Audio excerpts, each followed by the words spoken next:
Hello बच्चों, this lecture is for class 11th। और जो हमारा चैप्टर चल रहा है वो है chapter number 5, complex numbers and quadratic equations. ठीक है, कॉम्प्लेक्स नंबर में हमने अभी तक काफ़ी कुछ पढ़ लिया है। ठीक है ना, हमने जान लिया है कॉम्प्लेक्स नंबर क्या होते हैं। और जो लास्ट टॉपिक था हमारा वो था general form of a complex number. Complex number की जनरल फॉर्म क्या होती है हमने देख लिया। कॉम्प्लेक्स नंबर की जनरल फॉर्म होती है ए प्लस आई बी, जहाँ पर ए रियल पार्ट होता है और जो आई बी होता है वो कैसा पार्ट होता है, रियल पार्ट होता है। ठीक है ना, तो जो आज का हमारा टॉपिक है वो हमारा टॉपिक है representation of complex number in an Argand plane. ठीक है, कॉम्प्लेक्स नंबर को हम आर्गेंट प्लेन में कैसे रिप्रेजेंट करते हैं। ठीक है, तो जो हमारा टॉपिक है कि कॉम्प्लेक्स नंबर को रिप्रेजेंट कैसे करेंगे। ठीक है, हमारा टॉपिक क्या है आज का, representation of complex number. Basically तो यही है, रिप्रेजेंटेशन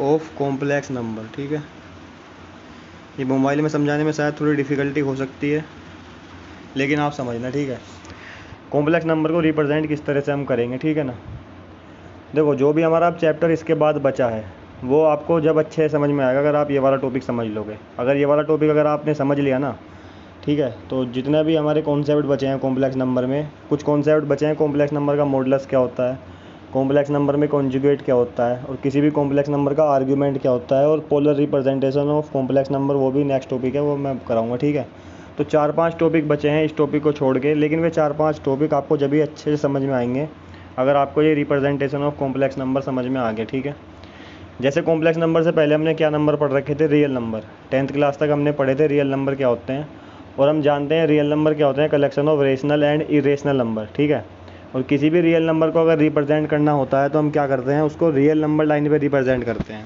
है ना। अगर हमें रियल नंबर को रिप्रेजेंट करना हो तो एक नंबर लाइन बनाते थे हम, 10th क्लास में हमने करा था, आपको याद होगा।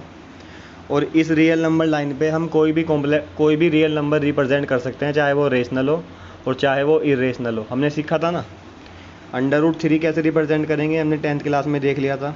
3/5 ये भी 10th क्लास में हमने देख लिया था। तो कोई भी रियल नंबर होगा वो रियल नंबर लाइन पे कोई पॉइंट होगा, है ना। कोई भी रियल नंबर होगा वो एक यूनिक पॉइंट होगा रियल नंबर लाइन पे, या फिर हम इसका उल्टा भी कह सकते हैं, वो भी ट्रू है। कोई भी पॉइंट होगा रियल नंबर लाइन पे वो किसी ना किसी रियल नंबर के कोरस्पॉन्ड होगा। ठीक है, तो ये हम 10th क्लास में पढ़ चुके हैं। Every point on the real number line is correspond to a rational number और a irrational number that is a real number, and any real number corresponds to a point on the real number line. तो ये दो बात समझ में आ गई ना, 10th class तक हमने पढ़ लिया। हमने देख लिया था कि रियल नंबर को किस तरीके से हम रिप्रेजेंट करते हैं नंबर लाइन पे। लेकिन अब हमारे सामने क्वेश्चन उठता है कि कॉम्प्लेक्स नंबर को रिप्रेजेंट किस तरीके से करेंगे, क्या कोई मेथड है कॉम्प्लेक्स नंबर को रिप्रेजेंट करने का।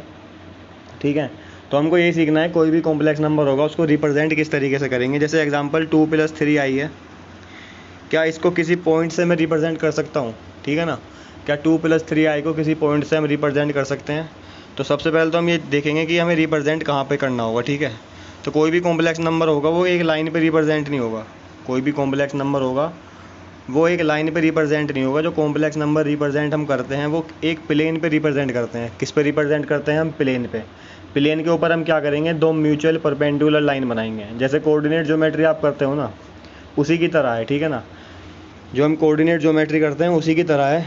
जैसे मैं आपसे बोलता हूँ 2,3 एक पॉइंट है, क्या आप इसको रिप्रेजेंट कर सकते हो, 2,3 को आप रिप्रेजेंट कर सकते हो। तो आप बोलोगे बिल्कुल ईजिली कर सकते हैं।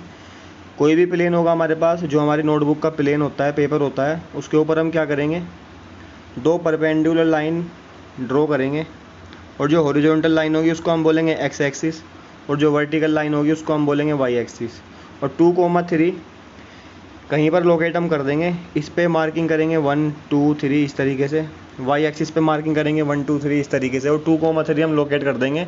10th क्लास तक आपने ये सीख रखा है। इसको हम क्या बोलते थे, इसको हम बोलते थे कोऑर्डिनेट प्लेन। कौन सा प्लेन बोलते थे, कोऑर्डिनेट प्लेन। जब हमको पॉइंट रिप्रेजेंट करने होते थे या किसी भी पॉइंट को लोकेट करना होता तो हम क्या करते थे, कोऑर्डिनेट प्लेन की हेल्प लेते थे। ठीक है ना, तो इसमें भी दो बातें ट्रू हैं। कोई भी पॉइंट होगा वो कोऑर्डिनेट प्लेन के अंदर कुछ ना कुछ पॉइंट को रिप्रेजेंट करेगा, यूनिक पॉइंट को। जैसे 2,3 है तो एक यूनिक पॉइंट आएगा यहाँ पे, 2,3 के यहाँ पर आएगा। ठीक है ना, और जैसे मैं बोलता हूँ ये एक पॉइंट है तो इसके कोरस्पॉन्डिंग कोई ना कोई पॉइंट आएगा, इसके कोरस्पॉन्डिंग कोई ना कोई पॉइंट आएगा। मान लो 3,1 है। ठीक है, तो कोई भी पॉइंट होता है हमारा कोऑर्डिनेट प्लेन में, ठीक है, तो उसके कोरस्पॉन्डिंग कोई ना कोई पॉइंट होता है। जैसे 2,3 पॉइंट है, तो कोऑर्डिनेट प्लेन के अंदर कोई ना कोई पॉइंट होगा जो इसको रिप्रेजेंट करेगा। और इसका उल्टा भी ट्रू है, कोई भी पॉइंट है कोई भी पॉइंट है कोऑर्डिनेट प्लेन के अंदर, उसके कोरस्पॉन्डिंग कोई ना कोई कोऑर्डिनेट होगा इस तरीके से। तो कोऑर्डिनेट पॉइंट्स को कोऑर्डिनेट प्लेन में रिप्रेजेंट कर सकते हैं, हमने सीखा था 10th क्लास में, ठीक है। तो जो कॉम्प्लेक्स नंबर है ना, उसके पीछे भी यही आइडिया है। कॉम्प्लेक्स नंबर को अगर हमें रिप्रेजेंट करना होगा तो उसके पीछे भी यही आइडिया है। हम क्या बनाएंगे, पेपर के प्लेन पर 2 एक्सिस बनाएंगे। जो हमारा पेपर का प्लेन होगा उस पर हम कितने एक्सिस बनाएंगे, 2 एक्सिस बनाएंगे। तो सबसे पहली बात तो आप ये ध्यान रख लो, जब कॉम्प्लेक्स नंबर को हम रिप्रेजेंट करेंगे तो उसके पीछे जो आइडिया है, उसके जो बिहाइंड आइडिया है, वो यही आइडिया है जो कोऑर्डिनेट ज्योमेट्री में हम करते हैं। कुछ ना कुछ हम वैसा ही करेंगे इसमें, ठीक है ना। तो कुछ नया नहीं करेंगे, कोऑर्डिनेट ज्योमेट्री की हेल्प से ही हमने ये कॉन्सेप्ट चुरा लिया है ना। जैसा कोऑर्डिनेट ज्योमेट्री में हम करते थे वैसा ही कुछ इसमें करेंगे, ठीक है। लेकिन कोऑर्डिनेट ज्योमेट्री अलग है और ये कॉम्प्लेक्स रिप्रेजेंटेशन अलग है, दोनों अलग है, ठीक है। वहाँ पे जो प्लेन होता है उसको हम बोलते हैं कोऑर्डिनेट प्लेन, और यहाँ पे जो प्लेन होगा ना उसको हम बोलेंगे आर्गंड प्लेन, ठीक है ना। देखो, जैसे मैं आपसे बोलता हूँ, एग्जांपल ले लो, मुझे रिप्रेजेंट करना हो 2 कॉम्प्लेक्स नंबर 2 + 3i रिप्रेजेंट करना हो। एक मेथड मेरे पास होना चाहिए जिससे कि मैं किसको रिप्रेजेंट कर दूँ, 2 + 3i को रिप्रेजेंट कर सकूँ, ठीक है। 2 + 3 का है, कॉम्प्लेक्स नंबर है, कहने का मतलब है तो नंबर ही है। जैसे हम रियल नंबर को किसी पॉइंट से रिप्रेजेंट कर सकते हैं रियल नंबर लाइन पे, तो एक मेथड हमारे पास ये भी होना चाहिए जिससे कि हम कॉम्प्लेक्स नंबर को रिप्रेजेंट कर सकें किसी पॉइंट से, ठीक है। तो कॉम्प्लेक्स नंबर को रिप्रेजेंट करने के लिए हमें प्लेन ऑफ पेपर पर 2 लाइन बनानी होंगी, ठीक है। 2 लाइन कैसी होंगी, वे परपेंडिकुलर होंगी एक दूसरे के। वे 2 लाइन कैसी होंगी, एक दूसरे के परपेंडिकुलर, ठीक है। तो मोबाइल पे समझाना थोड़ा हार्ड है, ठीक है ना, क्योंकि फिगर अच्छी नहीं बनेगी मेरे से, लेकिन आप जो कॉन्सेप्ट है वो समझना, ठीक है। फिर भी मैं ट्राई कर रहा हूँ कि फिगर अच्छी बने, ठीक है ना। यहाँ पर देखो, एक्स एक्सिस और वाई एक्सिस नहीं बोलने के, ठीक है। वैसे एक्स और वाई लिख दोगे, लेकिन उसका जो मतलब होगा वो थोड़ा अलग होगा। ये मान लो आपने एक्स लिख दिया और ये वाई लिख दिया, ठीक है। और जो अब ये प्लेन बना जिसमें हम कॉम्प्लेक्स नंबर को रिप्रेजेंट करेंगे, इस प्लेन का नाम क्या है वो देख लो, आर्गंड प्लेन बोलेंगे इसको हम। कौन सा प्लेन बोलेंगे, आर्गंड प्लेन। इस प्लेन का नाम हम देंगे आर्गंड प्लेन, ठीक है। आर्गंड प्लेन इसका हम नाम देंगे, सही है। जैसे 2 + 3i को हमें रिप्रेजेंट करना हो, ठीक है ना, तो किस तरीके से करेंगे, ध्यान से देखो। जो हॉरिजॉन्टल एक्सिस है, जो ये हॉरिजॉन्टल एक्सिस है, इसको पता है क्या बोलेंगे, इसको हम बोलते हैं रियल एक्सिस। इसको हम बोलते हैं रियल एक्सिस। जो हॉरिजॉन्टल एक्सिस होगा इसको हम बोलेंगे रियल एक्सिस, और जो हमारा वर्टिकल एक्सिस होगा यानी कि वाई एक्सिस जो होगा, इसको हम बोलेंगे इमेजिनरी एक्सिस। कौन सा एक्सिस बोलेंगे, इमेजिनरी एक्सिस। तो ये 2 बात समझ लो पहले। देखो अब तक हमने क्या सीख लिया, ठीक है, धीरे धीरे सीखेंगे, समझ में आ जाएगा। अब तक हमने ये सीख लिया, हमारे सामने प्रॉब्लम आई, जैसे रियल नंबर को हम पॉइंट से रिप्रेजेंट कर सकते हैं रियल नंबर लाइन पे, तो कोई मेथड होना चाहिए जिससे कि हम कॉम्प्लेक्स नंबर को रिप्रेजेंट कर सकें किसी पॉइंट से, ठीक है। तो हमने क्या करा, 2 एक्सिस लिए, एक्स एक्सिस और वाई एक्सिस। एक्स एक्सिस को हमने बोला रियल एक्सिस और वाई एक्सिस को हमने बोला इमेजिनरी एक्सिस, ठीक है।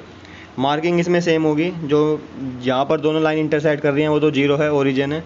उसके बाद जब आप एक्स एक्सिस पर राइट डायरेक्शन में चलोगे तो आप +1 में चलोगे। रियल एक्सिस पे आप +1 चले, फिर रियल एक्सिस पे आप +2 चले, फिर रियल एक्सिस पे आप +3 चले। तो ऐसे पॉइंट मार्क कर लोगे रियल एक्सिस के ऊपर आप। ऐसे ही इमेजिनरी एक्सिस के ऊपर जब आप अपवर्ड डायरेक्शन में जाओगे तो प्लस में जाओगे, +1 +2 +3 कुछ इस तरीके से, ठीक है ना भाई, और +4 कुछ इस तरीके से जाओगे। तो अगर आपको ये कॉन्सेप्ट समझ में आ गया ना, तो जितने भी टॉपिक हैं कॉम्प्लेक्स नंबर के आगे वे बहुत ईजिली समझ में आ जाएंगे और मैं आपको बहुत ईजिली एक्सप्लेन कर सकूँगा अगर आपको ये समझ में आ जाएगा, ठीक है। तो आज की क्लास हमारी इसी के ऊपर होगी कि आपको ये समझना है, ठीक है ना। अब जैसे 2 + 3i कॉम्प्लेक्स नंबर कहाँ पर होगा, इस प्लेन के अंदर 2 + 3i जो कॉम्प्लेक्स नंबर होगा ये कहाँ पर होगा, ठीक है। तो देखो, जो 2 + 3i है, अगर मैं आपसे पूछता हूँ इसमें रियल पार्ट क्या है, इसमें रियल पार्ट क्या है, तो आप बोलोगे इसमें रियल पार्ट 2 है। इसमें रियल पार्ट क्या है, 2 है ना। रियल पार्ट क्या है इसके अंदर, 2। तो रियल एक्सिस पे 2 चलो आप। जब आप रियल एक्सिस पे ओरिजिन से 2 चलोगे तो आप कहाँ पहुँचोगे, यहीं पर तो पहुँचोगे, यहीं पे आकर रुक जाओगे आप, ठीक है ना। ठीक है, तो 2 पे आकर आप रुक जाओगे। जब आप चले रियल एक्सिस पर तो 2 पे आकर आपको रुकना होगा, ठीक है। अब आपको देखना होगा इमेजनरी एक्सिस पर कितना चलना है। तो आपको दिख रहा है इमेजनरी एक्सिस यानी कि जो इमेजनरी वैल्यू है 2 + 3i में जो इमेजनरी पार्ट है वो क्या है 3i। मैं आपको पहले बता के चल रहा हूँ जो इमेजनरी पार्ट है वो क्या है 3i। तो कहने का मतलब आप इमेजनरी एक्सिस पे 3 कदम चलोगे। इमेजनरी एक्सिस पे कहाँ चलोगे 3 कदम, मतलब 3 स्टेप्स चलोगे। तो 1 2 और 3। तो कौन सा पॉइंट आ गया, ये पॉइंट आ गया।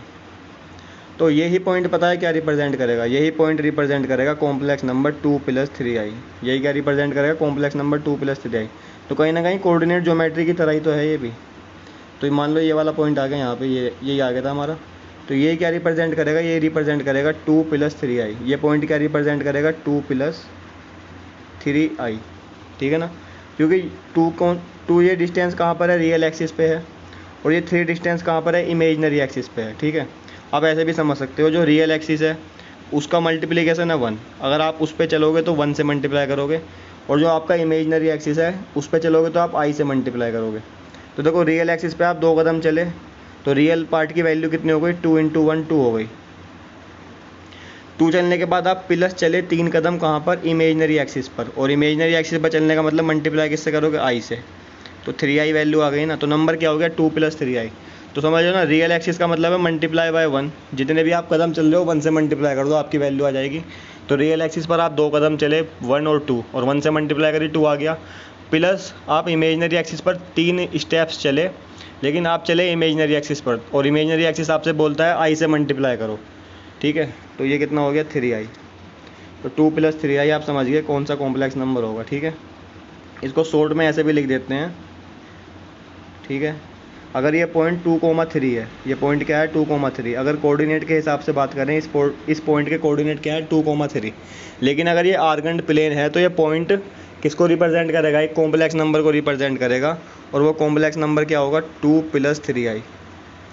2 + 3i, क्योंकि रियल पार्ट तो है 2। कहने का मतलब जो एक्स एक्सिस की वैल्यू होगी वो तो रियल होगी, और जो वाई एक्सिस की वैल्यू होगी वो इमेजनरी होगी। तो कॉम्प्लेक्स नंबर कैसे लिखोगे, रियल का मतलब मल्टीप्लाई करोगे 1 से, और इमेजनरी का मतलब मल्टीप्लाई करोगे i से, और जो आएगा प्लस करके लिख दोगे। तो 2 + 3i आ गया। तो नंबर क्या आ गया 2 + 3i। तो मुझे लगता है इतना आपको समझ में आ गया होगा, ठीक है। एक एग्जांपल मैं आपको और देता हूँ, ठीक है ना। एक एग्जांपल देता हूँ। अब की बार आर्गेंट प्लेन के अंदर मैं कोऑर्डिनेट लिखूँगा, और मैं आपको बताऊँगा कि उसके कोरस्पॉन्डिंग कॉम्प्लेक्स नंबर क्या होगा, ठीक है। ये हमारा रियल एक्सिस हो गया, ये हमारा इमेजनरी एक्सिस हो गया, ठीक है ना। मान लो यहाँ पर एक पॉइंट है, यहाँ पर क्या है एक पॉइंट है, इसके कोऑर्डिनेट है मान लो 7,3, और मैं आपसे बोलता हूँ ये 7,3 किस कॉम्प्लेक्स नंबर को रिप्रेजेंट करेगा। तो आप समझ गए होंगे, बहुत सिंपल आंसर है। मान लो ये पॉइंट ए है, और ये पॉइंट ए किस कॉम्प्लेक्स नंबर को रिप्रेजेंट करेगा। तो आप जानते हो रियल पार्ट क्या है 7, यानी कि रियल एक्सिस पे आप 7 की डिस्टेंस चले होंगे, और इमेजनरी एक्सिस पे चले होंगे आप 3 की डिस्टेंस, ठीक है ना। रियल एक्सिस पे आप 7 की डिस्टेंस चले, और रियल एक्सिस कहता है मल्टीप्लाई करो 1 से, क्योंकि वो रियल है ना। तो 7 × 1 क्या आ गया 7, प्लस इमेजनरी एक्सिस पर चले आप 3 यूनिट, और इमेजनरी एक्सिस किसका है i का है। तो आप 1 2 3 नहीं चले, आप चले i + 2i + 3i। देखो लिखते तो हम यहाँ पे 1 2 3 हैं, लेकिन कहीं ना कहीं ये 1 2 3 नहीं है, ये रियल इमेजनरी नंबर है। 1 का मतलब यहाँ पे i से होता है, 2 का मतलब यहाँ पे 2i से होता है, 3 का मतलब यहाँ पे 3 × i 3i से होता है, क्योंकि जो y एक्सिस है वो इमेजनरी एक्सिस है, ठीक है। तो लिखते तो हम यहाँ पे 1 2 3 हैं, जिससे सिंपल लिख सके हम, है ना। सिंपलिसिटी के लिए 1 2 3 लिखते हैं, लेकिन ये इमेजनरी एक्सिस है तो 1 का मतलब है i, 1 × i हो गया। अगर यहाँ पे कोई पॉइंट 2 है तो वो रियल एक्सिस नहीं है, ये इमेजनरी एक्सिस है। 2 का मतलब यहाँ पे 2i से है। अगर आप यहाँ पे 3 लिखते हो तो यहाँ 3 मतलब नहीं है उसका, यहाँ मतलब क्या है 3i। इसलिए मैं आपसे बोल रहा हूँ जो भी इमेजनरी एक्सिस की वैल्यू होगी, जो भी वाई एक्सिस पे वैल्यू होगी, उसकी i से आप मल्टीप्लाई करोगे, सही है ना। तो इमेजनरी वैल्यू क्या है 3, तो 3 नहीं है वो 3i है। तो कॉम्प्लेक्स नंबर क्या हो गया 7 + 3i। तो फर्स्ट कोऑर्डिनेट में जितने भी पॉइंट होंगे कुछ ना कुछ कॉम्प्लेक्स नंबर रिप्रेजेंट करेंगे। मान लो एक पॉइंट यहाँ पर है, और ये है आपका -3,4। तो कॉम्प्लेक्स नंबर क्या होगा आप जानते हो, ये पॉइंट जो है मान लो बी है, बी पॉइंट किस कॉम्प्लेक्स नंबर को रिप्रेजेंट करेगा, ये रिप्रेजेंट करेगा -3 + 4i को। तो मुझे लगता है समझ गए होंगे आप। देखो आपको कोऑर्डिनेट दिया जाएगा, आपसे पूछेगा कॉम्प्लेक्स नंबर क्या है बता दोगे। आपको कॉम्प्लेक्स नंबर दिया जाएगा, आपसे बोलेगा इसको रिप्रेजेंट करो आर्गेंट प्लेन में, तो आप वो भी कर दोगे, है ना। जैसे बोलता हूँ ये एक पॉइंट सी है, और इसके कोऑर्डिनेट है -3 या -5, -2। तो इस कॉम्प्लेक्स नंबर क्या हो गया -5 -2i। मुझे लगता है समझ में आ गया होगा। मान लो एक पॉइंट ये है, इसके नीचे वाला ही मान लो ये है 7, -3, तो कॉम्प्लेक्स नंबर क्या होगा 7 -3i। तो समझ गए ना, इजी है ना। तो किसी भी कॉम्प्लेक्स नंबर की जनरल फॉर्म आपको पता हो a + ib, और इसको आपको रिप्रेजेंट करना हो आर्गन प्लेन में, या आपको इसको रिप्रेजेंट करना हो, तो इसको रिप्रेजेंट करने के लिए आप किसकी हेल्प लोगे, आर्गन प्लेन की हेल्प लोगे। आर्गन प्लेन में जो एक्स एक्सिस होता है वो रियल एक्सिस होता है, और जो आर्गन प्लेन में वाई एक्सिस होता है वो कौन सा एक्सिस होता है, इमेजनरी एक्सिस। तो आर्गन प्लेन के अंदर आपको केवल a, b जो पॉइंट होगा वो रिप्रेजेंट करना है। आपको देखना है a, b जो कोऑर्डिनेट है वो कहाँ पर आ रहा है। जहाँ पर भी a, b कोऑर्डिनेट आएगा वो किसके कोरस्पॉन्ड होगा, कॉम्प्लेक्स नंबर a + ib के। वो किसके कोरस्पॉन्ड होगा, कॉम्प्लेक्स नंबर a + ib के। तो मुझे लगता है इतना आपको समझ में आ गया होगा। तो सबसे पहली बात ये बताओ, अब बताओगे कैसे, कोई बात नहीं, समझ में आ गया होगा ना। तो एक होमवर्क के लिए मैं क्वेश्चन देता हूँ, आप उसको करके ग्रुप में डाल देना, ठीक है। तो मुझे पता लग जाएगा आपको समझ में आ गया है ना। तो एक क्वेश्चन मैं आपको देता हूँ, रिप्रेजेंट करके दिखाना है -4 + 3i। ये कॉम्प्लेक्स नंबर है और आपको इसको रिप्रेजेंट करना है, ठीक है। इसको आपको रिप्रेजेंट करना है ऑन आर्गन प्लेन, ठीक है। एक ही प्लेन होता है, एक ही तरीका होता है कॉम्प्लेक्स नंबर को रिप्रेजेंट करने का, वो क्या है, ज्योमेट्रिकली आर्गन प्लेन पे आप रिप्रेजेंट कर सकते हो, ठीक है ना। तो ये आपको क्वेश्चन करना है, ठीक है। चलो अभी तो टाइम है हमारे पास, तो कुछ और कॉन्सेप्ट भी हम समझ सकते हैं, ठीक है। तो अगर आपको ये समझ में आ गया होगा तो और कॉन्सेप्ट आपको आगे वाले और अच्छे से समझ में आएंगे, ठीक है। एक कॉन्सेप्ट हमारा क्या आता है, modulus of a complex number. ये इंपॉर्टेंट कॉन्सेप्ट है, modulus of a complex number. किसी कॉम्प्लेक्स नंबर का मॉडुलस क्या होता है, या मॉडुलस बोल रहे हैं मॉडुलस बोल लो, एक ही बात है। अलग अलग टीचर आपको अलग अलग तरीके से बोलेंगे इसको, मॉडुलस बोल रहे हैं मॉडुलस बोल दो, एक ही बात है। वैसे मॉडुलस ज़्यादा ठीक है। क्या बोलोगे, modulus of a complex number, ठीक है ना। टॉपिक है हमारा modulus of a complex number. तो थोड़ी स्पेलिंग देख लेना, शायद थोड़ी गलत है, ये स्पेलिंग चेक कर लेना भाई, ठीक है। Modulus of a complex number, सही है। पहले मैं बता रहा हूँ, अगर आपको कोई कॉम्प्लेक्स नंबर दिया जाएगा और आपसे पूछेगा इसका मॉडुलस फाइंड करो, तो उसकी वैल्यू आप कैसे फाइंड करोगे, ठीक है। उसके बाद मॉडुलस का मीनिंग बताऊंगा, और मॉडुलस का मीनिंग आप जब भी समझोगे जब आप उसको ज्योमेट्रिकली समझोगे। और ज्योमेट्रिकली कब समझोगे, जब आपको रिप्रेजेंटेशन ऑन आर्गन प्लेन समझ में आ गई होगी। और मुझे लगता है आसान है, वो आपको समझ में आ गई होगी, कोई दिक्कत वाली बात नहीं है, ठीक है ना। तो देखो एक काम करता हूँ, केवल मैं आपको बताता हूँ आज मॉडुलस कैसे फाइंड करते हैं किसी कॉम्प्लेक्स नंबर का, ठीक है। अभी मैंने मॉडुलस का मीनिंग नहीं बताया, मॉडुलस होता क्या है, लेकिन एक चीज़ करना आपको सिखा दूंगा। कोई कॉम्प्लेक्स नंबर आपको देगा, उसका मॉडुलस फाइंड करने के लिए बोलेगा, आप मॉडुलस निकाल दोगे। मॉडुलस क्या होता है मैं अगली क्लास में आपको बता दूंगा, ठीक है। टाइम कम है तो वो अगली क्लास में समझाऊंगा अच्छे तरीके से। आप पहले इस कॉन्सेप्ट को यहाँ तक समझ लेना, ठीक है। तो मॉडुलस, जैसे मैं आपसे बोलता हूँ एक कॉम्प्लेक्स नंबर है, एग्जाम्पल देता हूँ 2 + 3i एक कॉम्प्लेक्स नंबर है, और आपसे बोलता हूँ इसका मॉडुलस फाइंड करो। आपसे क्या बोलता हूँ, इसका मॉडुलस फाइंड करो। तो मान लो ये z था हमारे पास कॉम्प्लेक्स नंबर, आपको फाइंड करना है मॉडुलस ऑफ z। आपको फाइंड करना है मॉडुलस ऑफ z। देखो मॉडुलस को डिनोट पता है किससे करते हैं, जो कॉम्प्लेक्स नंबर z है इसके मॉडुलस, ये दो इस तरीके से हॉरिजॉन्टल लाइन लगा दो, है ना। तो ये क्या इसको आप क्या पढ़ोगे, मॉडुलस ऑफ z। इसको आप क्या पढ़ोगे, मॉडुलस ऑफ z, ठीक है। मॉडुलस ऑफ z को शॉर्ट फॉर्म में ऐसे लिख सकते हैं, मॉडुलस ऑफ z। और किसी भी कॉम्प्लेक्स नंबर का मॉडुलस निकालने के लिए पता है क्या करना होता है, अंडर रूट के अंदर उसका जो रियल पार्ट है उसका आपको स्क्वायर करना होता है, प्लस उसका जो इमेजनरी पार्ट है आई को छोड़कर। इमेजनरी पार्ट क्या है 3i, लेकिन उसका मैग्नीट्यूड क्या है 3 तो है। इमेजनरी एक्सिस पर आप कितना चलोगे, 3 यूनिट चलोगे, है ना। ऐसे पढ़ लो, इमेजनरी एक्सिस पर आप कितना चलोगे, 3 यूनिट। तो यहाँ पे क्या लिखोगे आप, 3 का स्क्वायर। इसकी जो वैल्यू आएगी वही मॉडुलस होगा। 2 का स्क्वायर हो गया 4, 3 का स्क्वायर हो गया 9, और 9 + 4 13, तो √13। तो जो हमारा कॉम्प्लेक्स नंबर था z, उसका मॉडुलस कितना आ गया, √13। कितना आ गया, √13। तो मॉडुलस निकालना किसी भी कॉम्प्लेक्स नंबर का बहुत आसान है। देखो मॉडुलस होता क्या है, केवल आपके दिमाग में अब ये क्वेश्चन चल रहा होगा कि मॉडुलस होता क्या है, वो मैं आपको अगली क्लास में बताऊंगा, उस चीज़ की टेंशन मत लो, ठीक है ना। जैसे एक एग्जांपल मैं आपको और देता हूँ, हमारे पास मान लो कॉम्प्लेक्स नंबर है, मान लो अब की बार सही सा एग्जांपल दूंगा मैं आपको। जैसे मैंने आपसे बोला 4 - 3i, और आपसे बोला इसका मॉडुलस फाइंड करो, तो मॉडुलस को कैसे लिखते हैं, इस तरीके से आपको समझ में आ गया।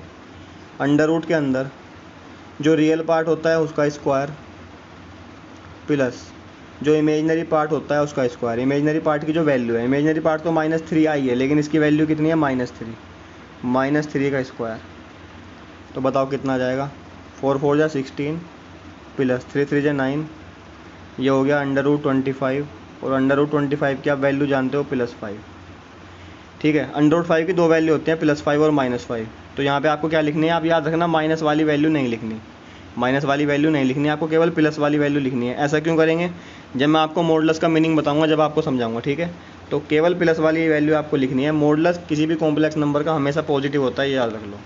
किसी भी कॉम्प्लेक्स नंबर का मॉडुलस हमेशा कैसा होता है, पॉजिटिव, ठीक है। तो एक पॉइंट और लिख लो, ये भी आपको बाद में समझाऊंगा। जो मॉडुलस होता है किसी भी कॉम्प्लेक्स नंबर का, या तो वो 0 होगा, है ना, या 0 से बड़ा होगा, यानी कि पॉजिटिव होगा। 0 कब होगा, अभी एग्जांपल दिखा दूंगा। किसी भी कॉम्प्लेक्स नंबर का मॉडुलस या तो 0 होगा या 0 से बड़ा होगा, ये बात याद रखना, पॉजिटिव होगा हमेशा। तो हमेशा आंसर कैसे लिखोगे आप, पॉजिटिव, ठीक है। देखो मॉडुलस निकालते हैं, ठीक है। एक कॉम्प्लेक्स नंबर था z = 4 - 3i। अब की बार केवल मैं इनके साइन चेंज करूँगा और उसका आंसर देखते हैं क्या आएगा। अगर मैं लिखूँ -4 - 3i, तो क्या करा, पहले हमारे पास +4 था, उसकी जगह मैंने -4 ले लिया, तो इसका आंसर चेंज होगा क्या, ये देखो। इसका आंसर भी चेंज नहीं होगा, इसका आंसर भी 5 आएगा। ध्यान से देखना, अंडर रूट क्या करना है, -4 का स्क्वायर करना है, प्लस जो इमेजनरी पार्ट है उसकी जो वैल्यू है उसका स्क्वायर, -3 का स्क्वायर करना है। तो ध्यान से देखना, इसका आंसर भी 5 आएगा। -4 का स्क्वायर करोगे आप जानते हो 16 होगा, -3 का स्क्वायर करोगे आप जानते हो 9 होगा, और √16 + 9 √25, और कितना आंसर आ गया, 5। माइनस नहीं लिखोगे, मैंने बता दिया, ठीक है। अभी केवल चीज़ें बता रहा हूँ कि मॉडुलस कैसे निकालते हैं। मॉडुलस हमेशा पॉजिटिव होता है। ऐसा होता क्यों है ये मैं आपको बाद में समझा दूंगा अगली क्लास में, चिंता मत करो। अगर z लिखता हूँ मैं 4 + 3i, अब की बार मैंने क्या कर दिया, ऐसे कर दिया, जो माइनस का 3i था उसको प्लस कर दिया, तो क्या मॉडुलस की वैल्यू चेंज होगी, तो आप देखना मॉडुलस की वैल्यू अब भी चेंज नहीं होगी। रियल पार्ट का स्क्वायर करना है प्लस इमेजनरी पार्ट का स्क्वायर करना है। तो जल्दी करता हूँ, 4 4 जा 16, 3 3 जा 9, √25 आ जाएगा, उसका आंसर भी क्या आएगा, 5।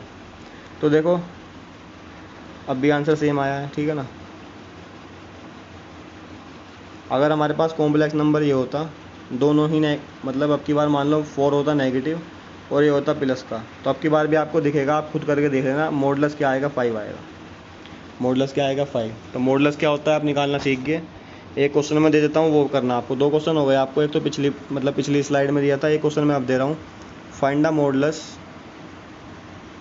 मॉडुलस, स्पेलिंग देखना है, तो स्पेलिंग ये होती है ना, और जहाँ तक मेरा ख्याल है स्पेलिंग ये होती है ना, जहाँ तक मुझे सही लग रहा है स्पेलिंग ये होती है। पिछले वाली शायद सही नहीं है, और ऐसा भी हो सकता है कि ये वाली भी गलत हो, पिछले वाली भी गलत हो। तो आप मॉडुलस की स्पेलिंग देख लेना। फाइंड द मॉडुलस ऑफ, मैं आपसे बोलता हूँ, माइनस, सपोज करो 2 मिनट रुक जाओ, अच्छी सी वैल्यू दूंगा जिससे आपका क्वेश्चन सही हो जाए। -8 + 6i, ये कॉम्प्लेक्स नंबर है, इसका मॉडुलस आपको फाइंड करना है, ये आपका होमवर्क है। तो आज की क्लास में यहीं पे ख़त्म करता हूँ, ठीक है।